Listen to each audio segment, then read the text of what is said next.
Council, are we ready to resume our proceedings? If so, you may proceed, please. Thank you. Thank you very much, Mr. Chairman. Mr. Ceesay?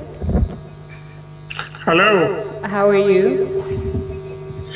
I'm very well.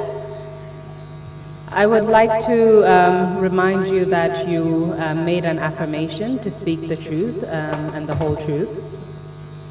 Right. I would like to continue from where we left off prior to the break. Right. You were telling us about what occurred at the police station on Wednesday, the 14th of January, 2009. Right. You told us about the first morning parade at 8 o'clock. Well, let me just take a step back. You told us initially that you received information about what happened the day before, which is that the witch hunters visited the headquarters, Banjul headquarters, the day before in the afternoon, and took down the names of different people, and you heard that the IGP ordered that everyone attend the morning parade the next day. Then the next day in the morning, you told us that there was a morning parade at 8 a.m. in the morning, and that would be Wednesday, 14 January 2009. You told us about the IGP's address during that morning parade, and I mentioned the fact that a previous witness, RSM Kohli, stated that the IGP was not present at the morning parade, which you deny and said he was present and made the statements that you told the commission about. You said after that, everyone went back to their offices, and then at 10 a.m., the witch hunters, at 10 a.m., another parade was called. That is right. Prior to talking about that parade, perhaps you can just tell us what your rank was at that time. I was a sergeant. And do you recall when you got the rank of sergeant? It was late 2007, while I was still serving in Sudan. So at that point you were a sergeant. Tell us what happened at 10 a.m., the second morning parade, and please take it slow, step by step, and I will interrupt from time to time. As you know, we also have pictures and other documents that we received from you, so I will also interrupt to make sure that there's context and a bit more texture to the testimony by showing those to the commissioners and the public.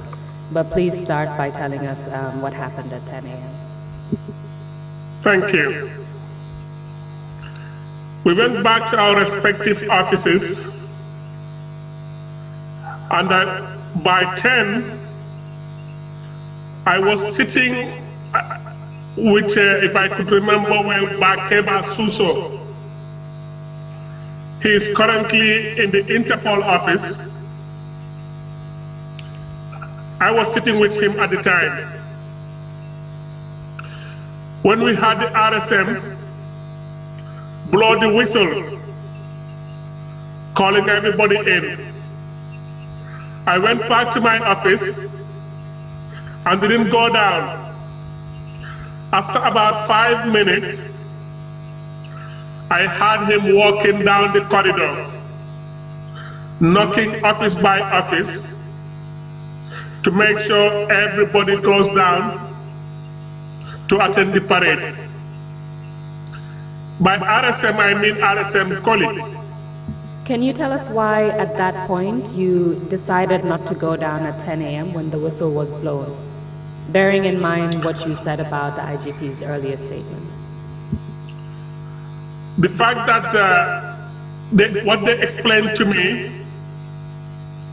was basically satanic. I didn't want to get myself involved. But at the same time, I would not go and hide. That's why I went into in my office and waited for him to personally tell me to go down. We went down to the parade ground and we were formed up as usual. The sergeants and the corporals, the other ranks, forming up the first two ranks, and the inspectorate on the third rank. The superior officers facing them next to the licensing the doors of the licensing department. While we were forming up, the parade ground was surrounded by about 4 or 5 armed military officers from the State Guard, and far to the right, next to the generator room, there were about 20 to 30 green boys and girls wearing their green, and they have caps which had candlelight palms written on them. There were 5 drummers who were also by their side. And I saw at the back, next to the tailoring shop,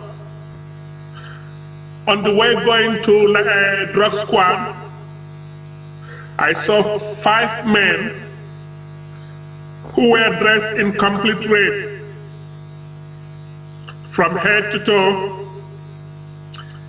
They had their cowrie cells, mirrors, and all sorts of things on their body. Their clothes. They had some other plainclothes officers and few military officers standing with them. And to the left, next to the Banjul police station, you have the gardeners and the cleaners formed up over there. So technically, whoever works at the headquarters was at the parade ground. Before you continue telling us what happened at the parade, I want to focus on the information you've provided us, meaning the other people who were present, apart from those who worked at the Gambia Police Force at the headquarters. You mentioned that there were 4 or 5 armed military officers who you believe were from the State Guard. Can you tell us? Yes, they had the State House emblem, the State House emblem on their uniform.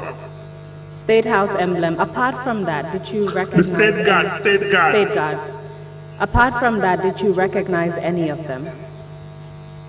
I saw Solo Bojang standing with the red guys over there. And who He's are the the only red one I know. guys? I don't recognize among them. When you say the red guys, who are you referring to? These were to be the witch doctors. And how did you know that the person who was standing with them was called Solo Bojang? I recognize Solo because he used to come to the police headquarters. At that point in time, what was his position, if you know? He was part of the president's security personnel. I didn't know what his specific role was, but anytime he comes to the headquarters, he was on the president's errands.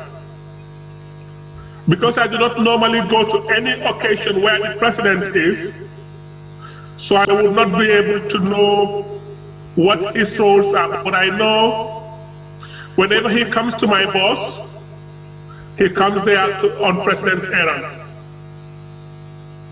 And how do you know that whenever he came to meet your boss, it was on the president's errands? I used to be sitting down and they talk about matters from the president or about other things.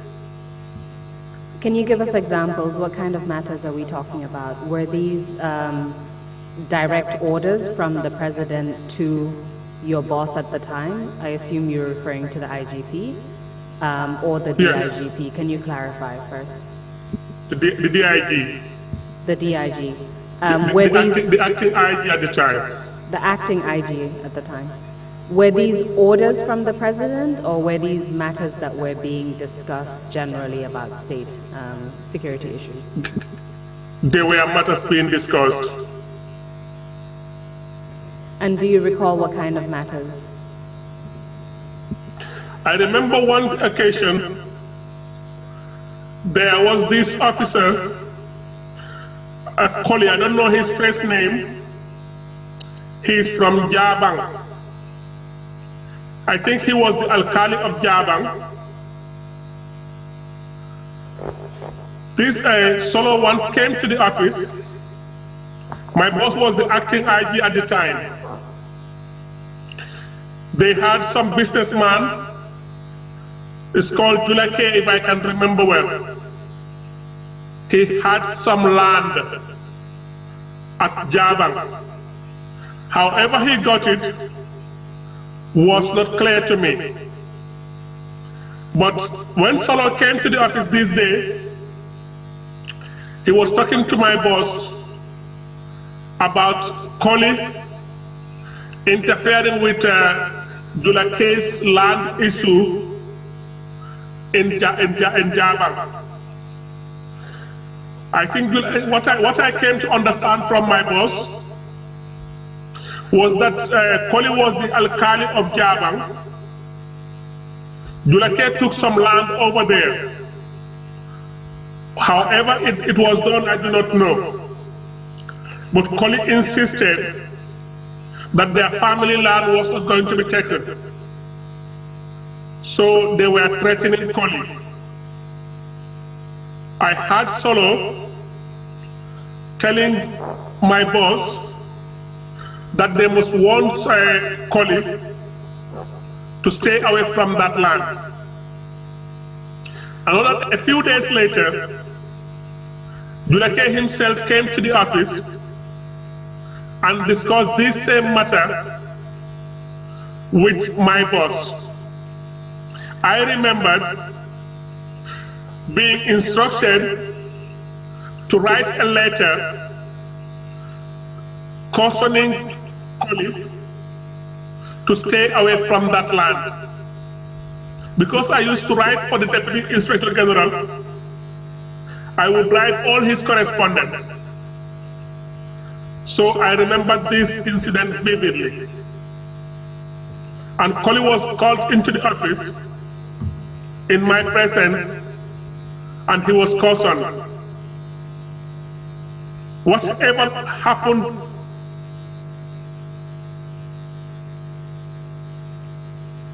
unfortunately, we cannot hear you, Mr. Ceesay. Can you repeat the last sentence that you just uttered? I was saying, whatever happened to the case later, I couldn't recall it because I lost track of it. But I knew very well Koli was cautioned and written to stay away from the land. Family land. Yes. That was issued to Trrc by the president for whatever reason. So that is one example of Solo Bojang essentially acting as the president's emissary and interlocutor between the president and the police force. So you knew Solo Yes. Bojang when you saw him on that day. You mentioned that there Yes. were 4 or 5 state guards. Is that including or excluding Solo Bojang? No, these were in uniform. These were in uniform. You also Solo mentioned was not about in uniform. You also mentioned about 20 to 30 green boys and girls dressed in green, Yes. wearing caps with Kanilai Farms Kanilai retained. Farms. You also mentioned 5 drummers. Were those 5 drummers Yes. part of the 20 to 30 Green Boys and Girls, or were they separate? They were part of them. And then you mentioned the witch hunters, who you said were dressed in complete red. Yes. You mentioned that they had cowrie shells as well as mirrors. And then you Yes. said, quote, all sorts of things were attached to their body, I believe you said. Yes. Can you tell us Yes. what you mean by that? What kinds of things were attached to their body? Their leader had a cow tail and a plate. The plate is about the size of about 30 centimeters square. So, excuse me, it was a round one. It had a big mirror in the middle, covered on the side with the red, and small cowrie cells, and small mirrors all over it. And they have some patches of different things I couldn't recall on their red dress. You also said apart from those 5 witch hunters, and you mentioned that there was a leader amongst them, there were also plainclothes military officers. Yes. How could you tell that they were military officers? They were from State Guard. We in the security, we identified these plainclothes officers because usually they have their armor, their personal weapon on their side. If you are an experienced officer, you see a plainclothes officer, you identify them, especially when they are carrying their arm. So apart from these groups that you've mentioned, were there any other groups that were present during that second morning parade, apart from obviously the police officers as well as the gardeners and cleaners that worked at the police headquarters? There were some civilians who were standing next to the entrance of drug squad who came to the police headquarters to look for their paperwork. But because the entire business of the headquarters was at standstill, they were asked to go and stand over there. Among them, I recognized lawyer Edu Gomez. He was standing right there, and some other civilians. I still remember that. So before we address what actually happened at this second parade, I will refer you to the pictures that you provided the commission, and also provide the commissioners with copies so that they can see the images of these different groups that you mentioned. The first would be the witch hunt, the witch doctors. You called it witch doctor in the scanned version that you sent. Right. If you can bring up that document and then describe to us what we're looking at, that would be helpful. Before you do that, in terms of the public seeing the photographs, we would suggest that it be seen from Council Jahate's laptop, because the resolution is much better than the printed copies of the photographs. Right. Just a second while we hand the pictures to the commissioners so that they can follow your explanation.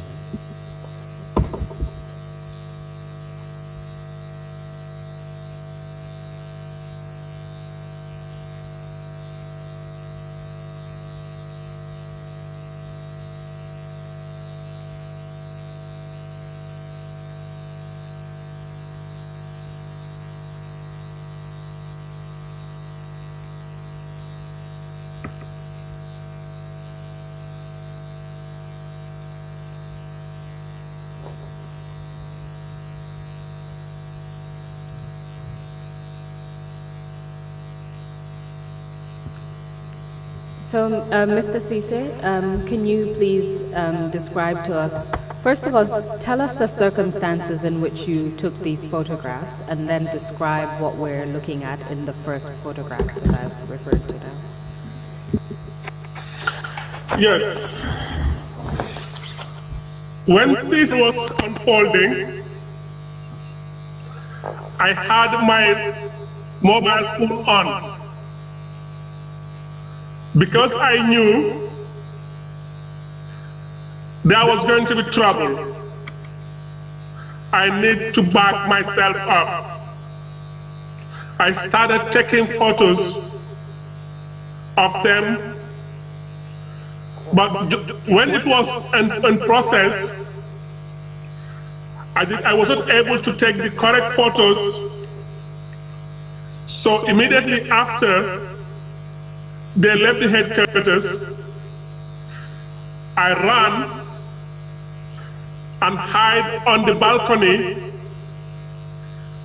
on the second floor of the police headquarters, just above the main entrance, where they had their vehicles parked. So to that be was clear, where I took these photos. You took these photos on the same day, but after the second parade and after the activities of the witch hunters at the police station, is that correct?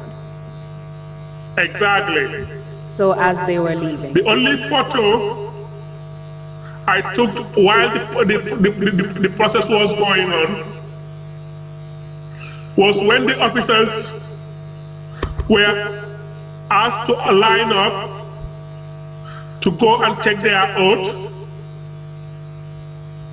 for allegiance to the president. That was when I took that photo, but I advised myself it was not safe, so I suspended everything and went to the balcony to take the rest of the photos. We will come to that photograph, but just to start off, can you explain to us what we're looking at in the image? The first one that says witch doctor, the way you've titled Yes, the first one that is the leader of the witch doctors. He was the one who would run in the middle of people. After every few steps, he randomly stops and points his cowtail to someone and and point to him where to go and join the group, those that he identified. So in this photograph, we can see that he is wearing red, just as you described, as well as a red hat. Yes. Do you recall what was on the hat? We've seen a few patches. The hat has some tails. I don't know what tail it is. It might be a cow tail and some cowrie cells and some mirrors. It has some blue patches on it as well. You mentioned a mirror that was in the form of a plate. Is that the one that we're looking at? Yes. In the photo. So the little, the center of it is where the mirror is. Were there any other mirrors around this plate, or was it just that mirror in the middle? You see those on the side, those white things, the circumference of it, and the smaller circles on the plate. The white ones that are like the circle are cowrie cells. In their middle is where they saw a mirror in them. They are smaller mirrors, but the bigger mirror was in the middle. And the plate itself, the circumference had cowrie cells around it. What about the rest of the leader's outfit? From the waist down, we see different colors as well as different things that are hanging. What are those? There are all sort of things. Some are, I don't know what, goat or whatever skins, and different tails of different animals, some skins, etc. And what about the individual that is standing next to the person who you said is the leader of the witch doctors? That one is part of the team. I don't know what his specific role was, but he was always with the witch doctor, except when he was running, he would sometimes wait. When he stopped, he would join them. He would join him rather. Were there any items hanging on his clothing? He had some beads. We call them konongo. I don't know if you know some beads in the local language. We call it konongo. And what about the hat that he was wearing? He had the Kanilai farm hat on. So apart from that photograph, I'd like you to pull up the next one, which is a photograph that says Witch Doctor 1. And it is the same photograph, a better resolution, I believe. But in that photograph as well, we're still looking at the two individuals, the leader and one of the other witch hunters that you mentioned. And there is a vehicle in front of them. Do you know where that vehicle is from? That vehicle is a blue pickup, a Mitsubishi L200 State House vehicle. It was the vehicle that this witch doctor drives in. So it's a State House vehicle. Yes. Is it green or is it blue? Green rather. It's green. Yes. And in that same photograph, there are individuals dressed in green. Are these the green boys that you were mentioning? Yes. The officer you are seeing behind the two men is Sergeant Baji. I don't know if he's still in the police force. The one who has his back to the witch doctors is Sergeant Baji. He used to drive Commissioner of Operations. And the Mercedes, sorry, the Pajero, that front you are seeing over there, belongs to the security, the military, that are their escort. That is what you are seeing over there at the front. So essentially they were using state vehicles as well as obviously state officials to accompany them on these missions. That is right. I would like to move on to another photograph.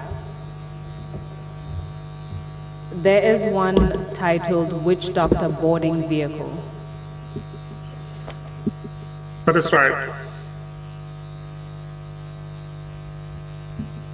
So in this photograph, we see the man that you mentioned as the leader of the witch doctor, Yes. as well as the other individual that you said is usually with him.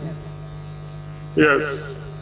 Do you recall what was written at the back of that T-shirt? It says something Guinea. It's written in French. I remember Guinea, but because there is a tail that covers part of the writing, I couldn't remember the full detail, what was written, but it has something Guinea.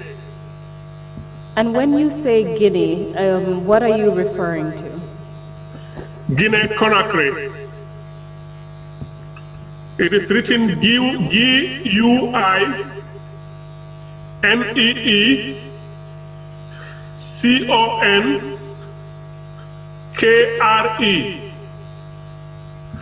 In the middle, the top one, SOW, and there is a tail. I couldn't know what it covered. And you also have AM and whatever was over there. And there is another writing on the bottom. That is MOM whatever, I couldn't remember fully well. So what you were able to identify based on the writings were Guinea-Conakry written in French? That is right. Do you know where these witch doctors came from? I later understood that they came from Guinea-Conakry. And can you tell us how you found out about that specific information, where they came from? I got this information on my research, an investigation I did on their matter.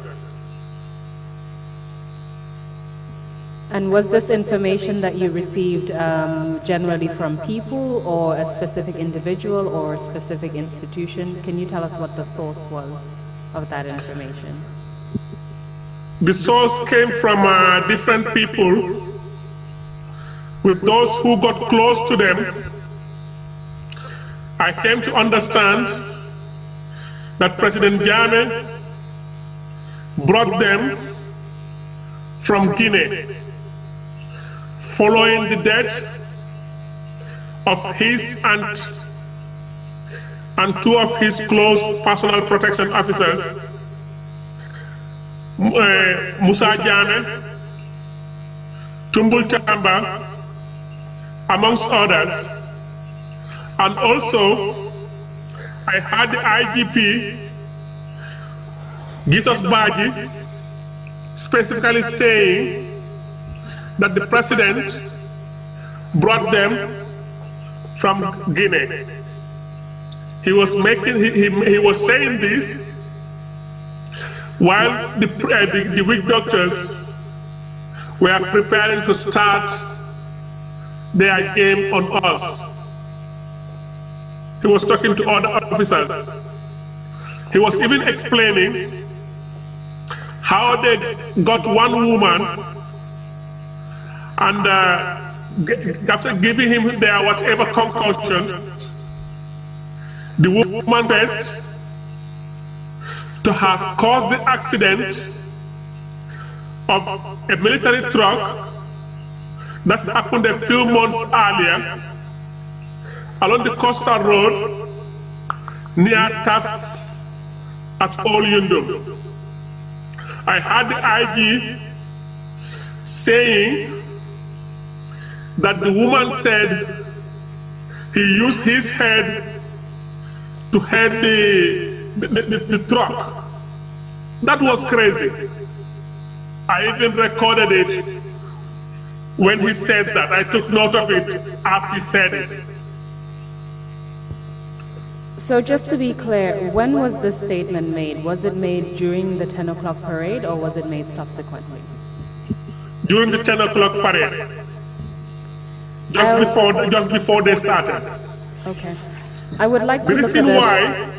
Just a second. I would like to look at a few more pictures and then we can talk about what happened at the parade itself.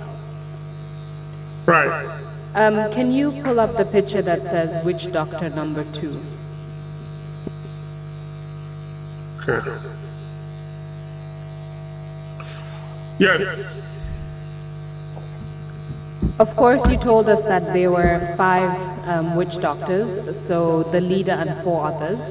We've already Yes. looked at one of the other witch doctors. This would be a different person, is that correct? Yes. Yes. And can you tell us, can you describe for us what this person was wearing? This person was also wearing red, complete red, with black on his hat, on his cap, and he had some cowrie cells, but not as many as the leader. Yes. Do you recall if he played any particular role during the events at the police headquarters? While the leader was among us, he would be walking around us, just like his colleagues. Did he carry anything while he did that? He carried a tail. I think it was also a cow tail, red one.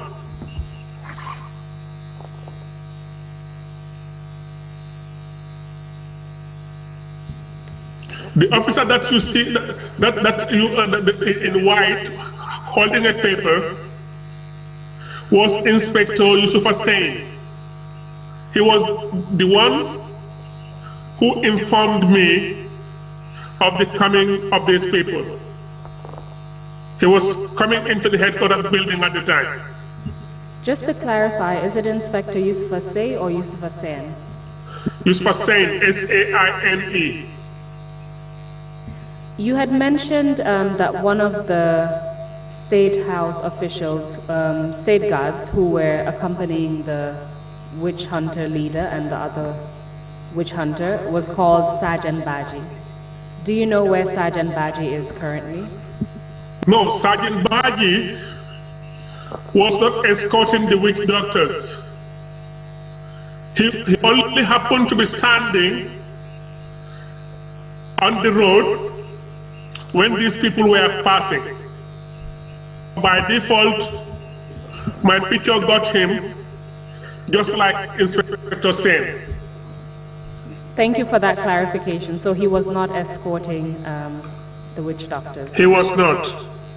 Do you know where he is presently? I've not been in the Gambia for the past seven years. And the last, when I left the police, I think he was the driver to the commissioner of operations. I don't know if he's still there or he has resigned, or retired rather. And what about Inspector Yusuf Hussain? Do you know where he is? Yusuf Hussain was still with the IT unit. He was the head of the IT unit.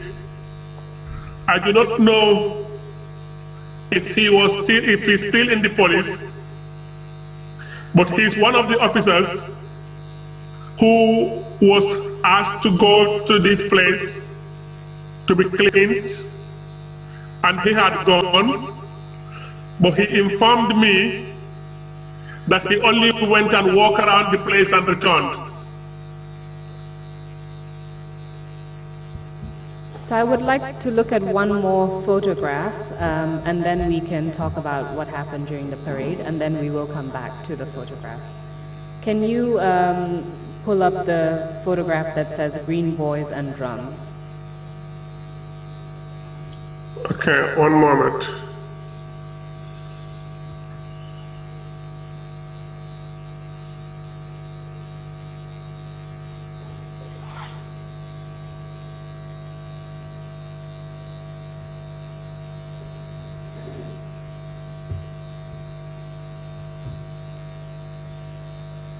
Yes. Can you describe for us what we're looking at in that photograph? This photo is the vehicle that their leader drives in. You have these green boys that accompanied them, sitting at the back, having the drums that they beat while this thing was going on. Can you tell us what is next to the drums at the back of the truck? There are two drums over there. Apart from the drums. I don't know which. There is this particular one. There is okay. Yes, there is a spade. This is the spade that they used to dig a hole at the headquarters where they buried their concussion and the blood from the animals that they slaughtered, where officers were asked to come and swear at the shrine. It was the same spade that was used to dig the hole where Kumbajata's jujus were buried at the headquarters.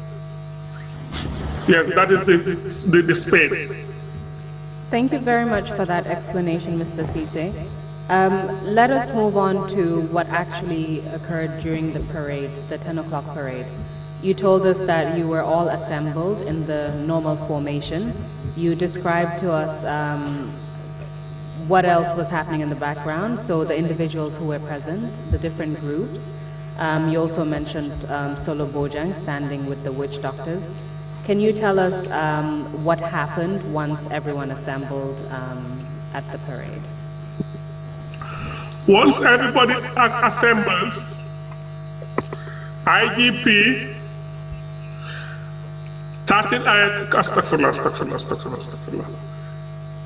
Jesus Baji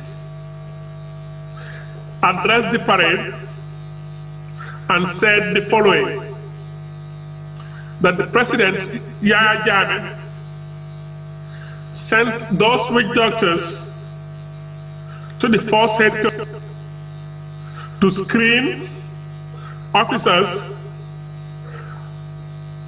of being witches. 2, whoever was found would go and drink a portion of their concussion and also to be washed by these witch doctors. If you are a witch, you are going to die. But if you are not, nothing was going to happen to you. He also said every individual was going to swear allegiance to the president at a shrine that they were going to build at the headquarters. These were the 3 directives that these people were supposed to carry out. First of all, identify witches, treat them if they give them their concussion. If they are witches, they were going to die, or something will happen to them, and nothing will happen to them. But they will all be washed by these witch doctors. And 3, every officer was going to swear allegiance to the president. Yes. Apart from these 3 directives that he issued, did he say anything else during the parade? He said, whoever was identified must comply, otherwise the executive order is whoever fails to do so will be fired.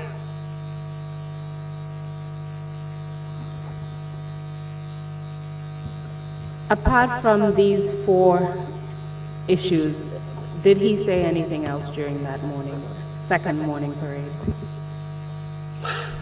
Except for when he was talking to one of the officers, I couldn't remember who, when he was mentioning about what happened with the old woman, with the traffic accident involving the military. So once he finished his address, he signaled these people to come in, and we were told to open the ranks. You know, in a three-rank formation is usually an arm length between the ranks. So we were told to open up and form a circle sort of, so that these people can be able to run around us. Immediately he said that, then the drumming started. The green boys and girls started singing in Jola. I hear one of their songs naming President Jammeh and other things that I do not know the meaning of. Yes, as the beating of the drum intensified, these witch doctors started running, came into us. It was like, it was just funny. It was funny, Council. They started running up and down. They would run, take few steps, stop, backtrack, and go back again, identify one person randomly, and point to him at the corner to go and stand over there. As this goes on, I was standing with some officers.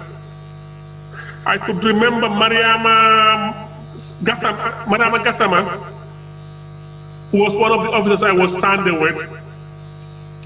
I told them to read whatever they know of the Quran, because this was Satan on full display. I was reciting Surah Al-Fatiha, Ayatul Kursi, and other verses of the Quran.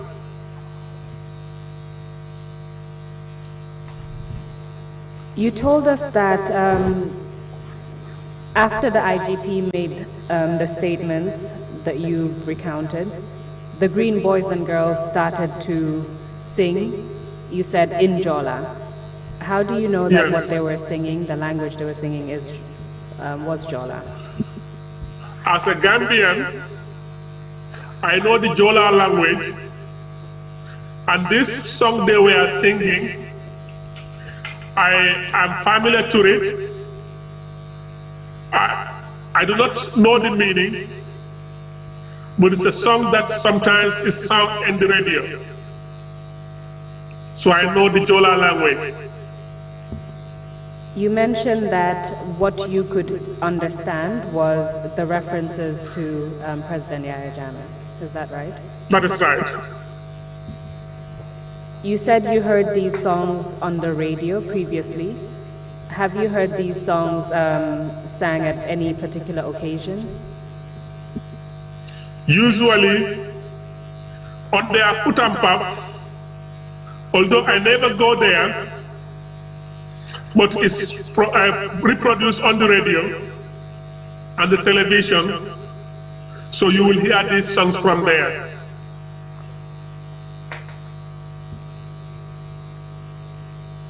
You said that as the singing intensified, the witch hunters were, was it the witch hunters or was it the witch hunter leader who was going around the parade? They all ran together from where they were standing near the tailoring shop. It was the leader who ran inside. The rest round and round among us, taking positions and running in circles, while the leader was among us inside. You told us earlier that the leader was the one who identified the individuals who were supposedly witches or to be screened further to determine if they were witches or not. Is that right? That is right. When these individuals were identified, you told us that they moved to another side. That is right. Apart from selecting people out of the parade and moving them to another side, do you know if that information was being noted down by someone? It was after they finished listing the names, after finishing identifying people to go and stand at the corner, precisely behind the office of the Commissioner of Banjul Division. There are some gardens, some flowers over there. These people were asked to go and stand behind the window of the office of the Commissioner of Banjul Division. So as this intensified, after about 20 to 30 people were identified, I was standing, reading my verses of the Quran. All of a sudden, as he passed me, he stopped. He turned back and looked at my direction and pointed to me and asked me, pointing me to go and join over the rest. I didn't know if he meant me, but because he was pointing to me, generally if 10 people are standing and you point, the person that you point to would know you are pointing to him. To be specific and to be so, I said to him, "Do you mean me?" He nodded, meaning yes. Okay. I went there and stood. Immediately I started getting angry, but I said to myself, my emotions will not come in this. So I comported myself and waited for things to take their natural course. Up until that point in time, was someone taking a list, like noting down a list of names of individuals who had been pointed out from the parade? No list was being taken yet.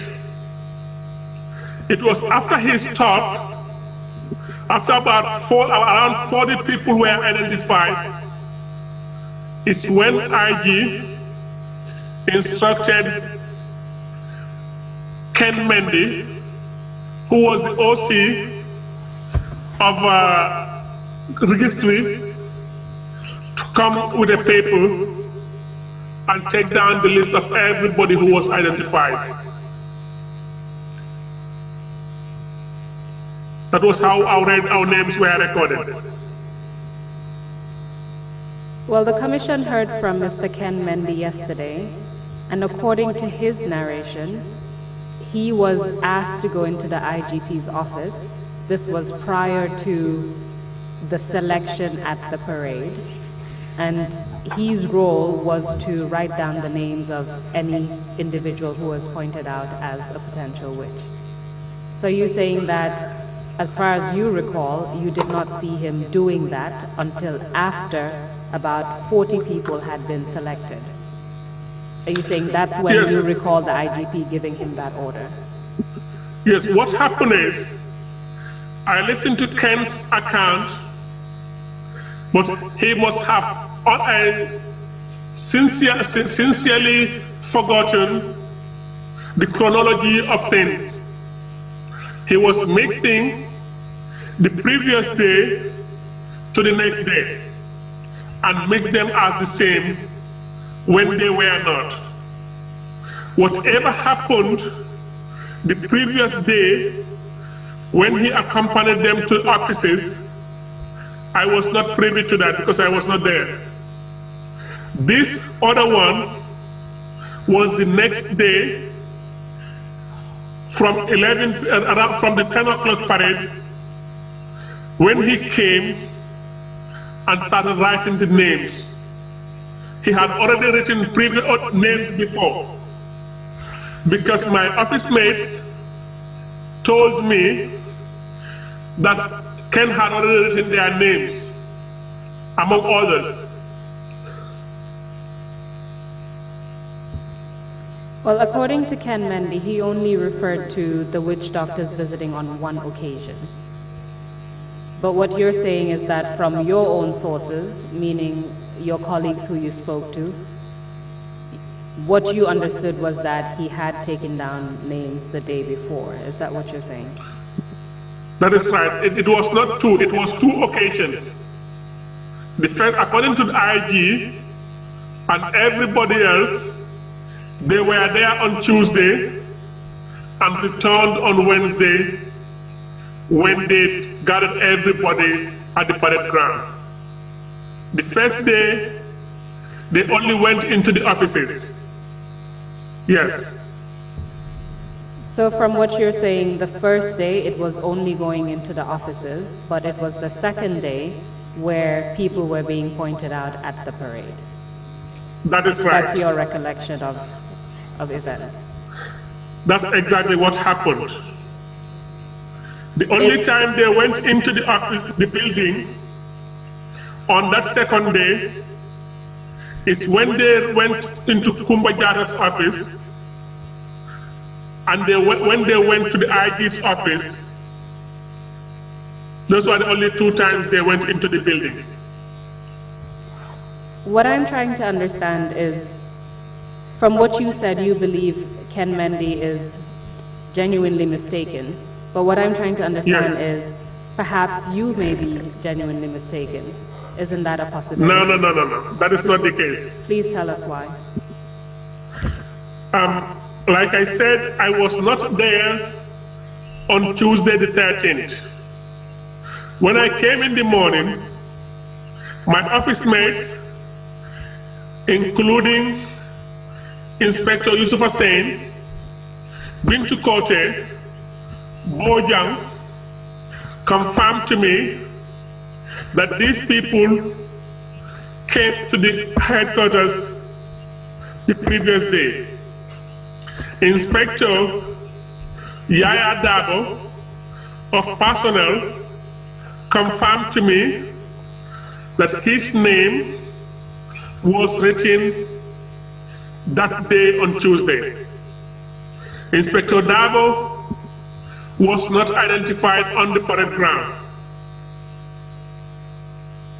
IG himself, RSM himself, both mentioned and confirmed that these people were at the headquarters the day before when I was not there. So definitely, I was there on the 14th when they paraded everybody on the parade ground. When did Yaya Dabo inform you that his name was taken down the day before? The very day on Wednesday when my name was written. Because after they have left, Yaya was my personal friend. He informed me that they have written his name too. And the next day, on Thursday, when we were supposed to go to... Maybe we should take it step by step. Let's take it step by step so that we deal with each day as we proceed. Right. Perhaps I should put it differently. How soon Okay. after the events, because I'm still trying to understand how, like your basis of recollection, how soon after the events did you start taking note or making a record of what happened on that day? Immediately as things unfold, I have a habit of keeping a journal. Everything about my life, especially every major event, I have it recorded. Do you So I still have a spoke to copy Yaya of this Dabo. journal?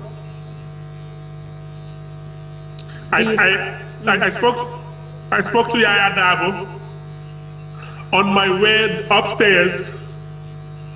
I talked to him at the personnel office. So, one question is, do you still have a copy of the journal that you're referring to? I do not have a copy of the journal because at the time when I started documenting this, I make sure I secure them. So the journal that I had, my diary, when I was leaving the country, I had to secure it. Yes. And what do you mean by I had to secure it? I disposed it off You told us that because you I started... had I had them documented, the details documented when I started writing the book. Can you tell us when you started writing your book? Okay, it happened in two folds. Initially, I recorded everything for my own reference and securing it in case anything happens to me. I had a young family and I knew I was trekking into a terrain that could lead to anything. So when I do my writings, I secure them. I have a brother in the UK.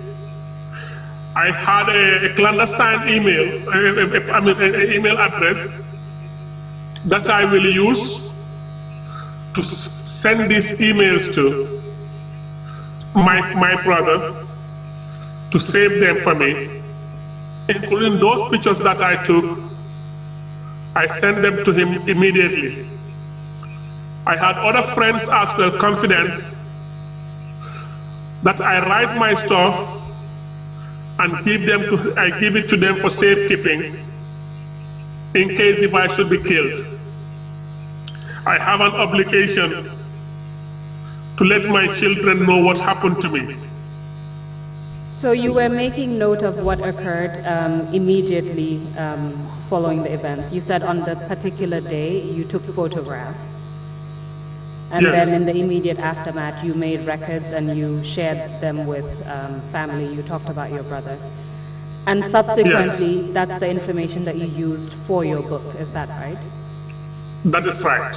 Can you tell us the name of your book and when it was issued? The book I titled it, Witch Doctors at the Police Headquarters, My Resistance and the Consequences. I still in a manuscript. I have not published it yet. But on the very day of this, on the 14th, after I took the pictures, I made a news article. I'm a writer. I love writing, and thank God I can write my stuff. I immediately disseminated to my brother for safekeeping, and also the news article, I allowed him to share it with the online newspapers, Gambian newspapers. But it was written as an observer, an eyewitness, for a random person who came to the police headquarters for some business and was there when these things were unfolding. That was how I wrote the news. Thank you, So Mr. nobody Ceesay. can connect it to me. Thank you for that information. This is very important because, of course, the commissioners will have to make a decision as to which facts to believe and which ones they won't believe. So the information about how you recorded the information and made a record of it is very important in order to assess how reliable the information that you're providing is vis-a-vis other witnesses. So thank you for providing that. I would like to go back to... I forgot to bring one thing, like I have a notebook that I have. I still remember one of my writings is up there in my drawer upstairs.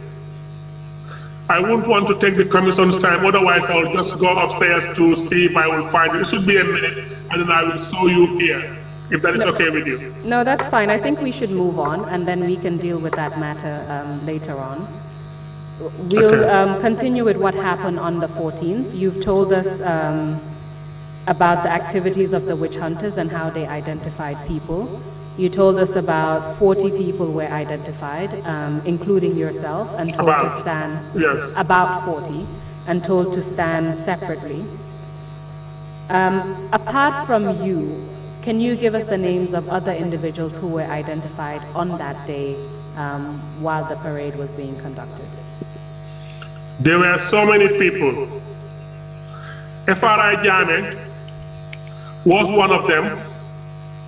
So many other cleaners, and some of the people who were initially identified, recorded in the offices, were also part of it. As far as you could tell, how were they able to identify the individuals from the day before? Now, what happened the day before was independent of what is happening today. Okay, so the 40 people that you've mentioned did not include the other individuals who were identified the day before, is that correct? No, it includes some of them. Because your name could be written in the office, and while this thing is ongoing on the parade ground, they name you again. And who was naming these individuals while... Identifying, it was the leader of the witch doctors, was the one who was pointing, and then after he finished, everybody was at the same place. Ken Mendy was asked to come and record our names down.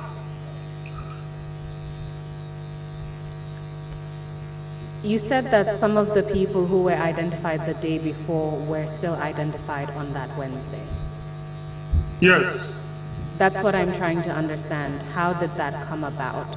Did someone mention their names as a result of a previous record that was taken? Or did the witch doctor, the leader of the witch doctor, identify them again, I guess, based on memory? Okay, I do not know how he identified them again. But these people were among us like everybody else. For example, Yusuf Hussain, whose name was recorded in the office. And again, during this, at the parade ground, he was appointed again to go and stand among us. FRI also, the same thing happened. I don't know if he identified FRI by face or not, but I know FRI said his name was written in this office and he was called to go and stand again. During that incident at the parade grounds, did you hear the leader of the witch hunters or any of the witch hunters speaking at any point? He speaks very briefly. He does not speak much words. He just said few words in Fula and then move on. Unless when he's being consulted, they do so at a very low tune that I could not hear, but they consult here and there. The few words that he uttered in Fuller, did you actually hear them, or were you told? Yes, I hear them. And did you understand Fuller, or you were just able to identify the language? I don't fully understand, but I can communicate in it in a bit, just few words here and there, but I know when you say Arga or something like that. When they spoke in Fuller, did anyone interpret what was being said in any other language? No. When they speak among themselves, they have their own way of communicating. And the IG, someone was interpreting for the IG, but one of the witch doctors was on the translation. Do you recall who was interpreting for the IG? It's one of the witch doctors. During that incident and the activities that were taking place around the parade grounds, what role, if any, did Solo Bojang have?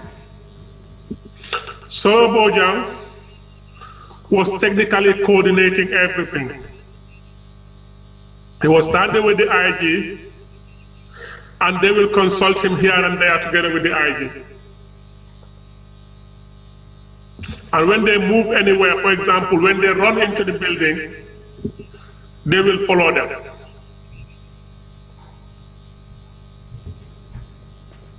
So, just to be clear, you're saying that the witch doctors consulted with the IGP and Solo Bojang while these activities were going on, is that right? That is right. You said apart from the individuals that were identified during the parade itself, you mentioned that at one point, the one time that they went back into the offices was when Kumbajata was brought to the parade ground. That is right. Can you tell us about that particular incident? What happened, and describe for us who went and what happened next? Yes.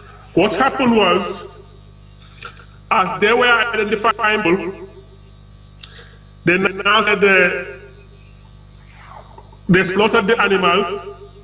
Kumba was in his office. He didn't come down for some reason.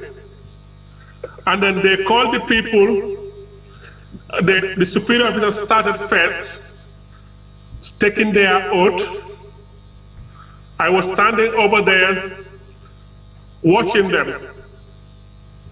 And then all of a sudden, he left, they all ran inside.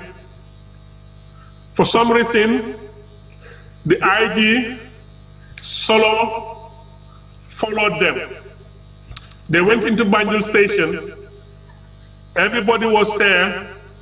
About 5 minutes later or more, they came out with Kumbajata. They held his hand like that.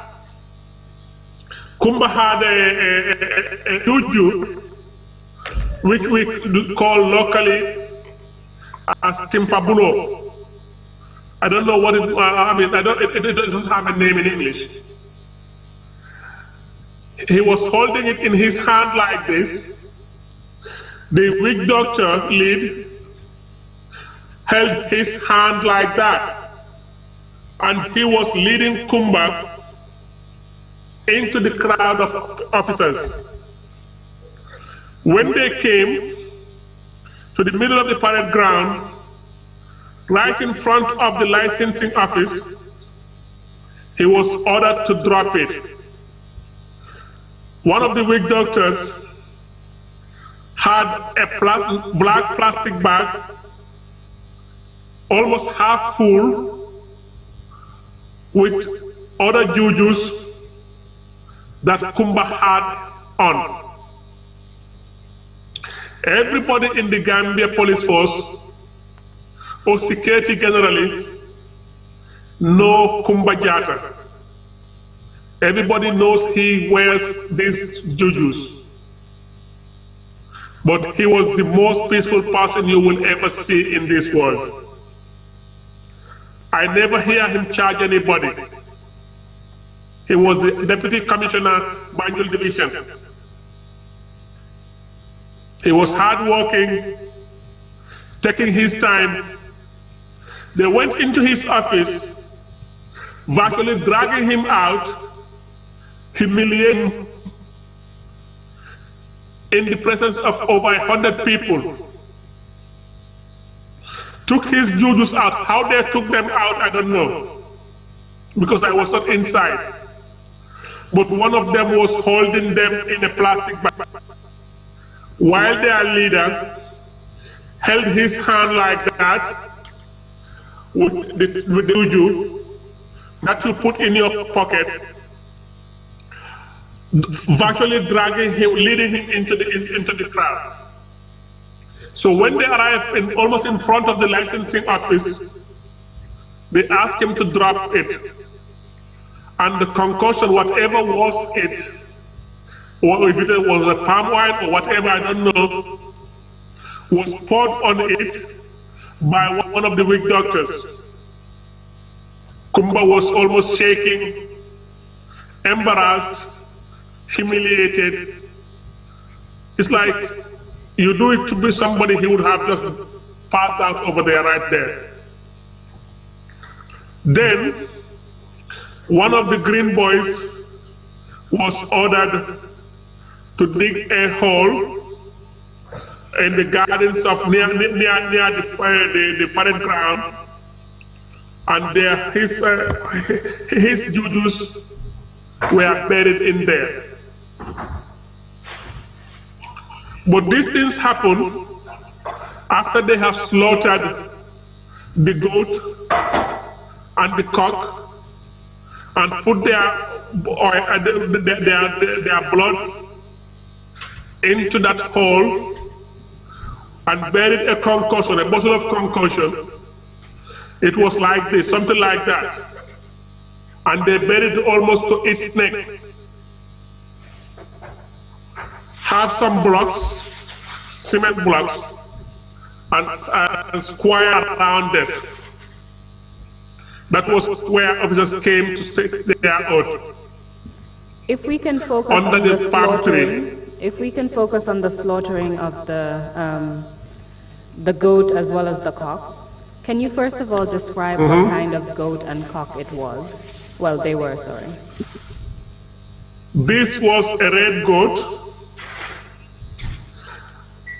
It was a very healthy goat that I've seen, as well as a cock was also red.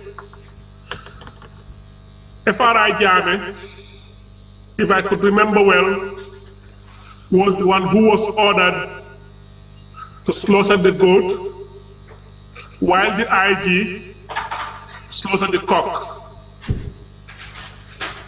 That was what happened. And I was standing watching them. And this was in spite of the fact that FRI Jame, from what you've said, was one of the people who was identified as a potential witch, according to these. Yes, he was called. He was called to come and slaughter the ram, with the goat rather. And do you recall where exactly these two animals were buried within the police headquarters? The animals were taken away, but they were slaughtered. You see, if you come to the police headquarters, like you come to the back, the parade ground, you face the licensing office. It's main door. You have to the right. You have the generator room. Between the generator room and the licensing and the building, the licensing building, you have a staircase that goes to the third floor. Next to the staircase is a small garden where we have flowers. the palm tree near that, inside that garden. It was under this tree that they put these things in. And just to clarify, you told us about the bottle of concoction that was put in the hole, as well as the blood of the animals. But just to clarify, were the animals actually buried as well, or they were taken away? No, they were taken away. And in fact, what I did was, when I went to the balcony, I took a picture of the goat itself when it was in the second vehicle, pickup truck used by these witch doctors. I sent the picture to you. Can you pull it up on your end, and we'll also do the same?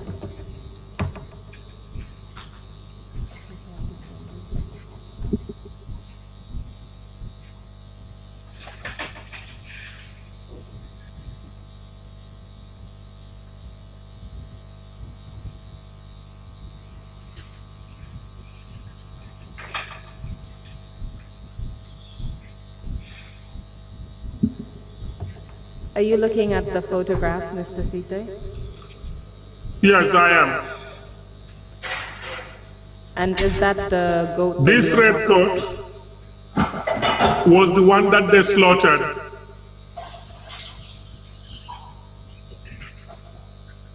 It looks a little brownish from here. Is that the one you're referring to in the photograph, right? Yes, I am. That is it. And so when this... It is a brown goat. We call it a red one because there is no pure red goat. Indeed. So this was the goat that was slaughtered, and you said after that the two animals were taken away and the bottle of concoction was buried. And then soldiers started going to swear allegiance at this place, essentially a shrine. Is that correct? Yes, the police officers. Can you tell us how that was done? Was it a particular group first and then another group? How was that organized? Yes, the way they organized it, the IGP ordered the superior officers from the Deputy Inspector General coming to these SPOs,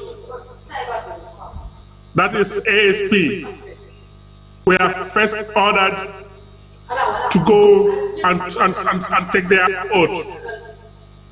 As they have gone halfway, he ordered everybody else to fall in and join the queue according to their ranks. I was a sergeant. I didn't move. I was standing still. Virtually everybody left me, and they formed these two lines to go and take their oath. I was thinking to myself, what had befallen the Gambia? It was just so much that I was thinking. Manifestation of such an adulation, I couldn't get it. I was lost in that thought when I had the IGP calling me and said, Ceesay. He said, Ceesay, join. I looked at him. I didn't move. So it was later, I went to the back of the line and took my phone out and took two pictures of the officers as they were lined up and went and stood by the fence, we also waiting have for the next thing to photograph. happen. We have those photographs, but I will just put up one. If you can refer to one of the photographs with the police lining up. Right. You told us that initially it was the IGP and senior officers who went to the shrine and swore an oath.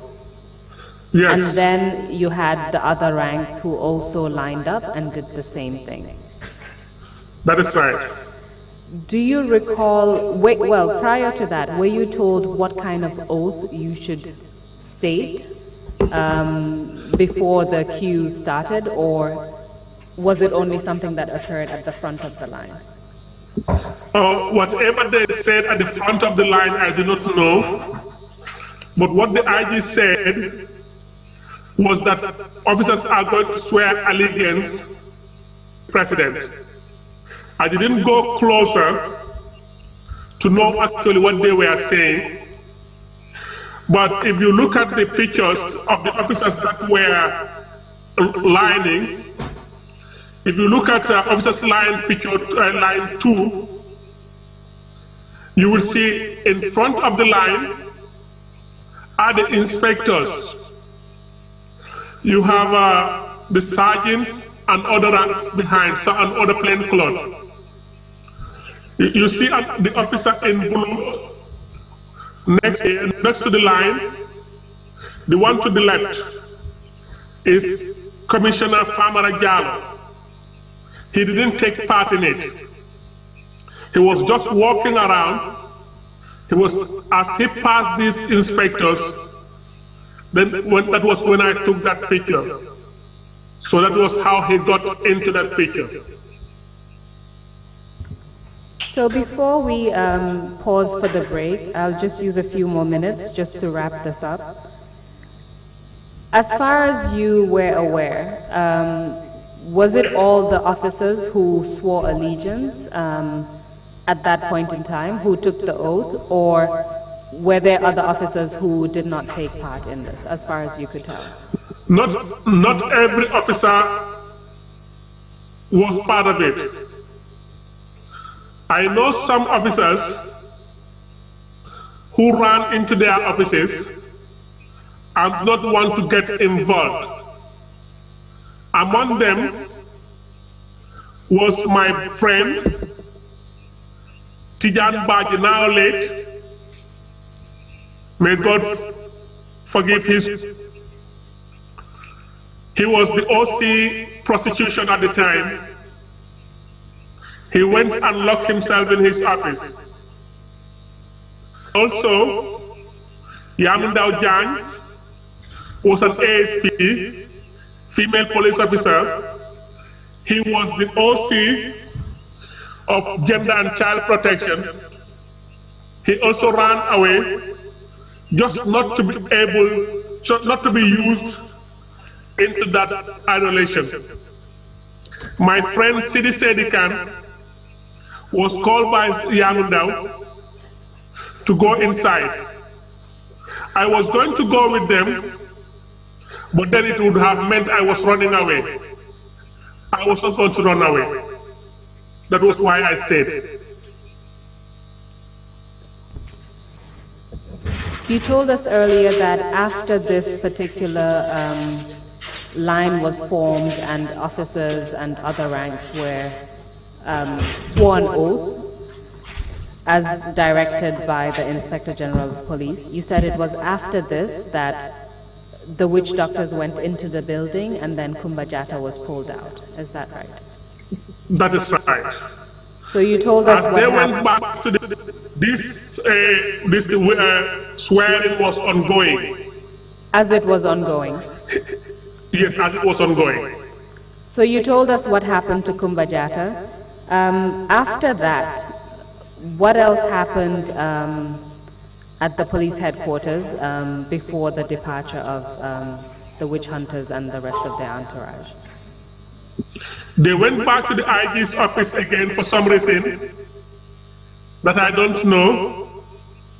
And when they came back, it's when they went to the drug squad office, and the rest of the officers never took their oath. At the drug squad, they didn't spend time because technically everybody had deserted the place. They wanted to go to the fire service. Chief Fire Officer Bakurin ordered that nobody should enter there. So they were coming back. It's when I went to the balcony to take their photos. So just to be clear, what they did at the police headquarters, from what you could see, they attempted to enter the fire service office to do presumably the same thing, but they weren't allowed to enter. Is that right? That is right.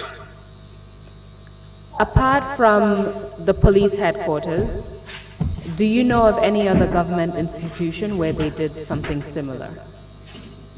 From the police headquarters on that same day, they went straight to Gamtel, where there was a fire incident a few days before. And I got information that they went to other security installations like the fire, the army, NIA, and also this place, prison. I heard they went there, but I didn't confirm it. So from what you said, they went to Gamtel on the same day that yes, immediately from the headquarters. What about the Army, NIA, and prison? Even though you didn't confirm it, do you know if those incidents took place prior to what happened at the police station or subsequently? I think the army was before the police headquarters, but prisons was definitely after the police. And what about the NIA? NIA, I was not sure when actually they went there, but I had information that they went there too.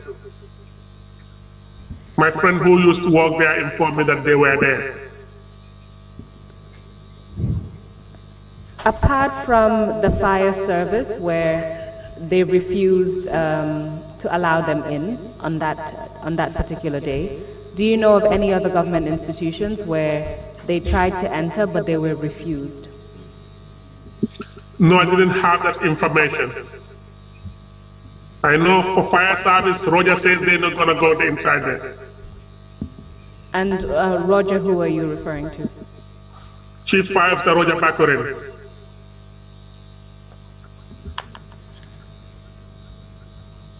So after this happened and they left, you told us that you took pictures of what was going on. What was the mood at the police station? How did you feel? How did other officers feel about what had just taken place? The entire headquarters was in a very, very, very sad mood. Everybody was angry, afraid, and were in anxiety.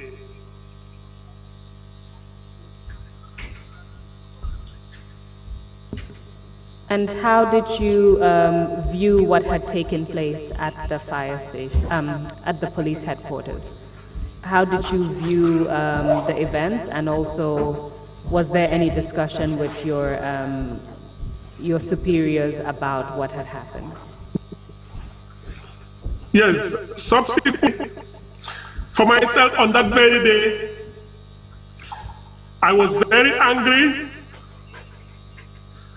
but at the same time, my main concern was what was going to befall the Gambia. There is no time that such manifestation of idolatry would be in a country and it is not followed by calamity. That was what my worry was. And I was praying for the Gambia, even though I was very angry and offended, but that was not important to me at the time. Thank you very much, Mr. Ceesay. I will leave it at that until we resume after the lunch break. Thank you very much for your testimony so far. Mr. Chairman, I hand over to you for the lunch break, and we will You're welcome. After. Thank you.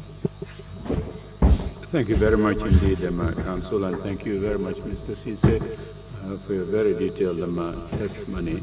We will take a 1 hour and 5 minutes lunch break and resume at 2:45 p.m.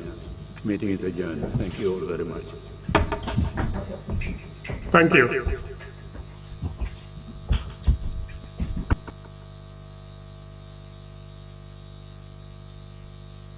Hello, Mr. Ceesay?